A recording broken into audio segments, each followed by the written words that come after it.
i tako smo ti nastrijeli sladoled. I nisam mogao dugo vremena da razumem zašto ima tako čudan okus. Dok nam Kim Jong nije objasnio da nam je dao šlag penu jer kod njih u Severnoj Koreji nije bilo sladoleda tada. Kako je Trump tad popizdio. To je bilo jako smešno, znaš. Je. Verujem da je bilo jako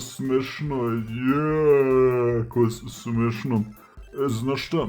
Čim se vratimo dole kod nas, svima ću da pričam kako ste vas trojica, a ti posebno, znači, jako zabavni likovi. Znači, veruj mi, evo pričamo već satima, a meni još nije dosadno, mislim, mogli bi još malo da pričamo.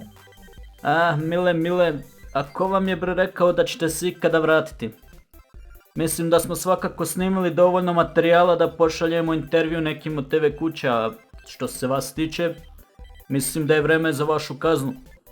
Samo malo bre, pa kad pustiš snimke i ljudi vide intervju i nas tu a mi smo jako popularni, znaš, ljudi će pitati gde smo nestali nakon intervjua, zar nije bolje da nas pustiš i da jednostavno zaboravimo na našu malu posetu tvom uredu ranije, svakako nismo ništa videli. Mile, vidi se da ne znaš ništa o politici. Nakon što bude emitovan video, ja ću vas pohvaliti na nekom javnom govoru. Reći ću kako mi je žao što baš taj dan odlazite avionom nazad. Sasvim slučajno taj avion će da padne negde na planini zbog problema sa motorom. Vaša tela, zajedno sa još nekoliko mojih bliskih saradnika, nikada neće biti pronađena. A vi, nikada nećete napustiti ovu ćeliju. Recite zbogom. Šem su zajebi čekanje na Ivana, idemo na plan B. Udri ga Mile, jeboli ga čača, dok ga ja zavežim.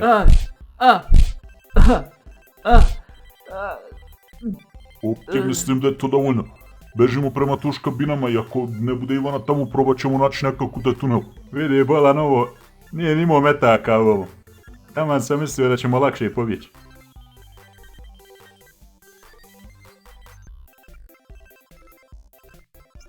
Stani. Jedno čuvara tamo, sakrijemo se tu iza zida.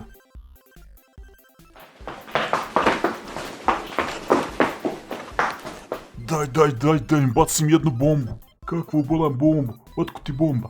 Pa nemam bre, nego sam mislio da je dobro vreme da to kažem. Joj Mile, pa zašto bi ikad bilo dobro vrijeme da to kažeš ako stvarno nemaš bombu?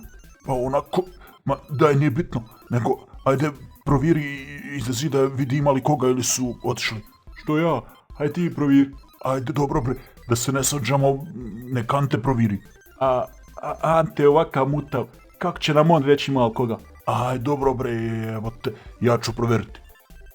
A vidi gdje se krijete mrčani. Aj, jebote bre, vuče, otkud ti je, šta ti se desilo čoveče?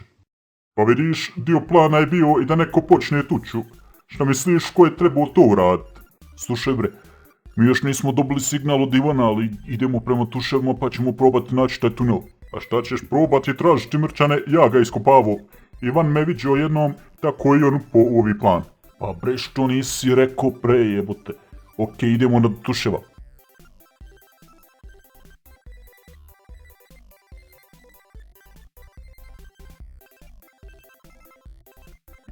Evo ga, vidiš kako sam napravio lažni zid da sakrijem tunel.